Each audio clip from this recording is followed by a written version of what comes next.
So coming here is a very big shock. I think you should prepare yourself mentally, and if you're mentally strong, I think nothing will break you. AI is definitely a threat.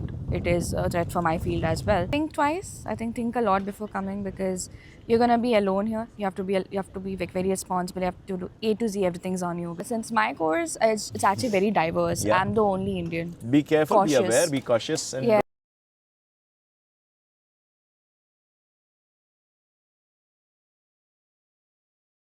So welcome guys, welcome to Study Abroad with Piyush. We are here in Liverpool and at the University of Liverpool, and we have a friend here from Bangalore who's doing economics.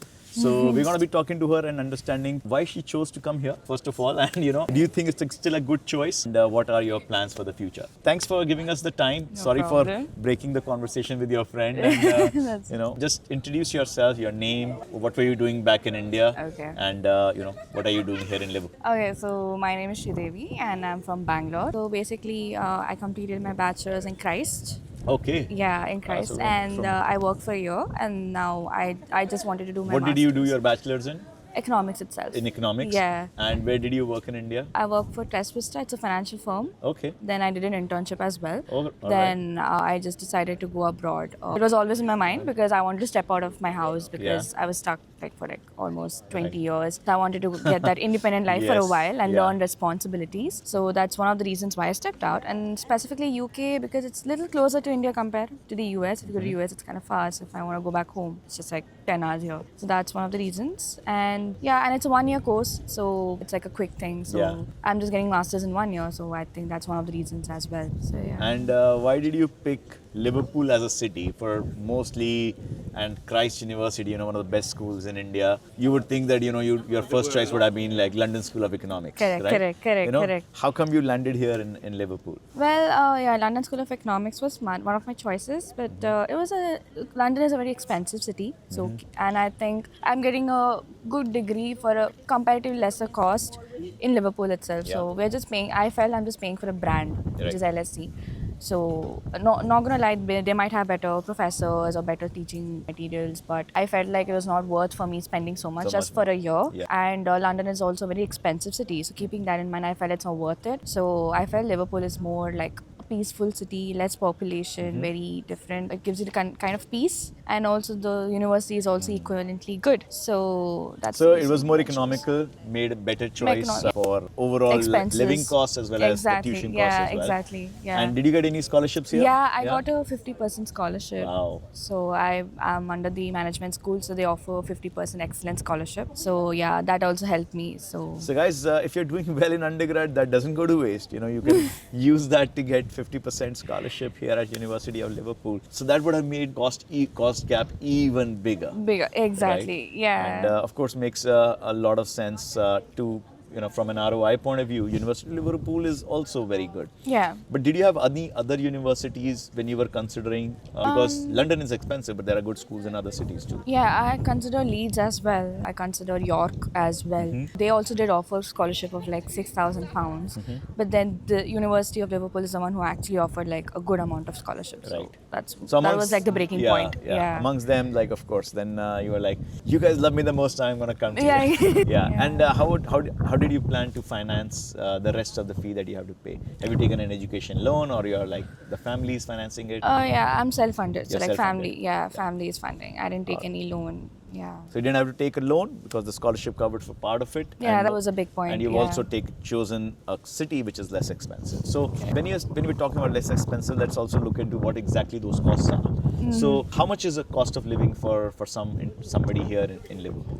Okay, it depends. But I think on an average you will spend around £250 per month, 250 to 300. Depends on your personal expenses again, like how you tend to cook, Yeah. or what kind of food you want to cook, or where you want to buy, what are your necessities. It depends on that, and also your basic utilities like washroom or like whatever. So daily £250 is for the living side, and how about the rent? Rent. So here, I think the basic per week rate is like around 120, 124 pounds per week. There are lesser ones as well, but if you want a decent accommodation, I think you should go for like 124 pounds. So that's per around week. £500 in a month. 500. And that gives you like a single room, like an independent Yeah, an room or a ensuite shared? room. An It's ensuite room. So you'll have a shared kitchen, but you'll have a separate room and a bathroom for yourself. Right. So your bathroom and room are connected and they are independent for you only. And the kitchen and a common area is where other people in the flat will share, right? So that's something that that kind of privacy you can get for £500. I don't think Yeah. in London you'll get. In London you'll get it for £500, but a sharing room. Yeah, and a shared bathroom probably. And a shared bathroom probably as well too. Yes.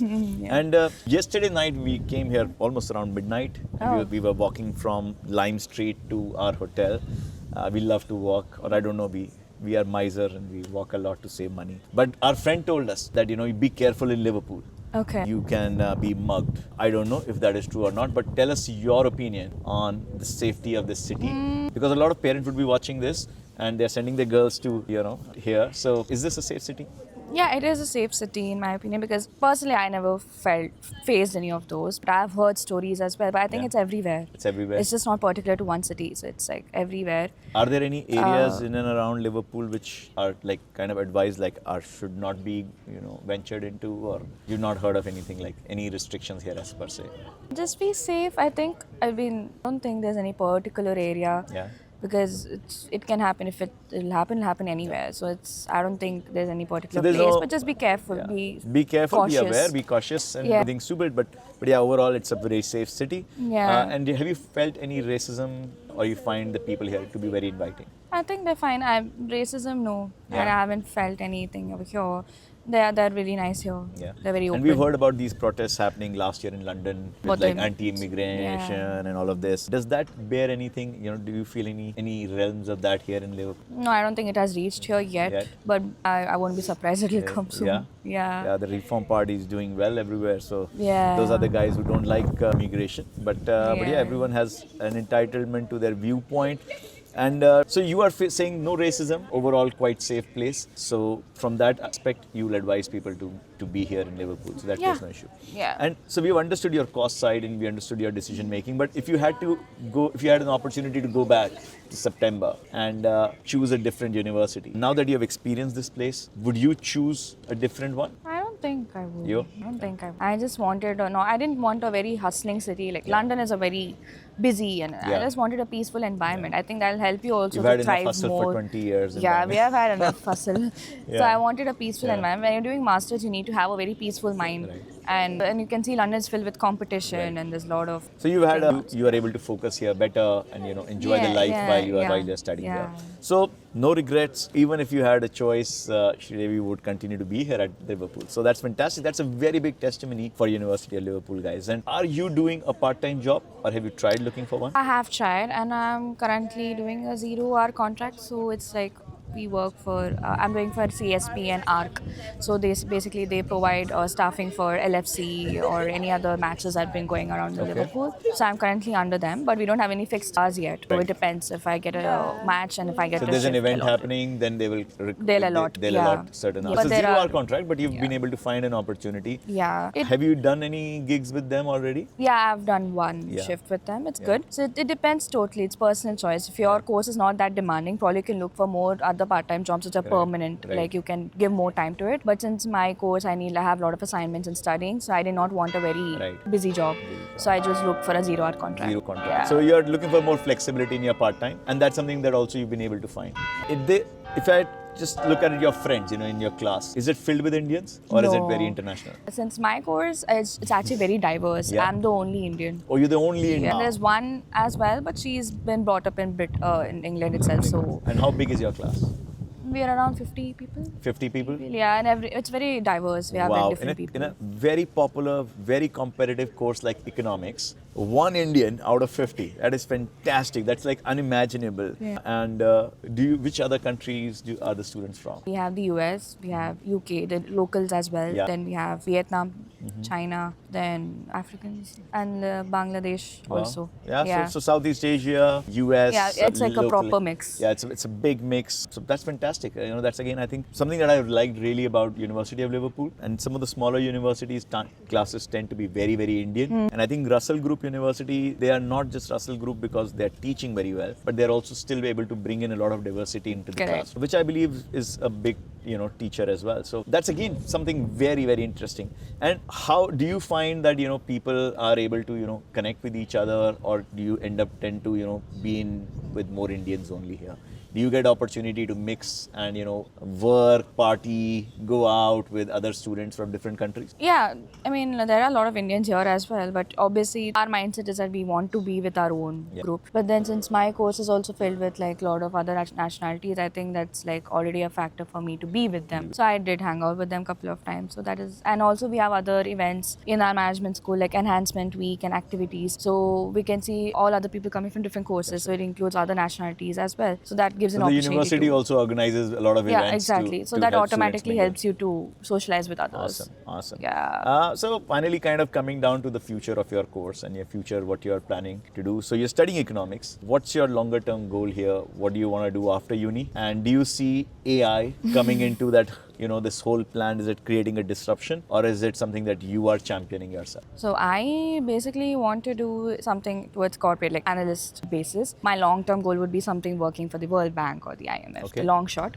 But yeah, AI is definitely a threat. It is a threat for my field as well, because analysts, I think it can do what an analyst can do in a more quicker and easier in a free manner. But I think if we I think upskill ourselves with how to use the AI in better way to help our job as well, I think it won't be much of a threat. So we is need the to just go university hand in hand. enabling you to learn some of those AI tools, or is it like saying stay away from AI? No, they are also actually not against AI. They just like use it correctly and don't like misuse it, or don't let it take over you. Just like use it appropriately and just take ideas from it and just don't like totally depend on it. That's what they work on. But is the university like teaching you skills on like how to do research as an analyst, how to do research for assignments? How do you use AI in a better way that you can use this as a skill professionally? No, they didn't specifically talk about it per se, but whenever we have assignments as such, they do specify about it. They're like, be careful, just be careful, and you use it and. So you use it, but they're not showing you how to use it, but they're letting you use it. They're letting us use it, but be careful because they're very particular about plagiarism and AI detection. So they know that we use, but we should be careful. We can just take ideas from AI, but we can't like totally depend on it. That's what they I think want. That sounds good, and I think that's fair. You have a clear goal in mind, what you want to do. Any suggestions to students who will be coming to the UK probably this fall, coming fall? Any suggestions for them? Anything that you felt didn't go well for you, or you learned after coming here, which they should know about? One thing is think twice. I think a lot before coming, because you're gonna be alone here. You have to be like very responsible. You have to do A to Z, everything's on you, because we had stayed with families all these years. So coming here is a very big shock. So it'll be really hard for the first few months. Even now, even though it's been 9 months since I come, it's really hard for me sometimes. But I think you should prepare yourself mentally, and if you're mentally strong, I think nothing will break you. So think twice before coming. So be mentally strong. You'll have to manage your entire life on your own. Yeah. You'll face a lot of rejections. You will face a lot of hurdles. Yeah. The weather. It's a big all change. of these things put a lot of mental pressure. So have be prepared. All of these things, and if you're prepared, then of course you know how that they are coming. You'll be much more better at handling them. Thank you so much, Sridevi, for taking out time, and sorry for bothering you during your break. No problem. But it's lovely because we want our students to be prepared. Like you mentioned, be prepared and make your decisions consciously. And if you want to keep learning from such conversations, subscribe to our channel. And if you have any questions, leave them in the comments, and I'm going to be answering them personally for all of you guys. But thank you so much for giving time. It was lovely talking to you. Thank you. And we look forward to, maybe in a way helping you sometime in the future. I have a lot of friends in banks who are based out of London. So if you'd want, I can make connections, because on this trip I've also been interviewing professionals. So like one of my very close friends, she's working for Deutsche in London. We also interviewed the head of compliance for Bank of London and Middle East. So we are trying to build a network of professionals and everyone, because I know time is money. You guys are giving us time, so we can at least try and help you get connected to the right people. I don't know if it's going to turn into something, but maybe it's self-help. That would be useful. Thank you so much. But thank you so much, and we'll see you all in the next video. So if you like this content, please subscribe to our channel, and I will see you all in the next video.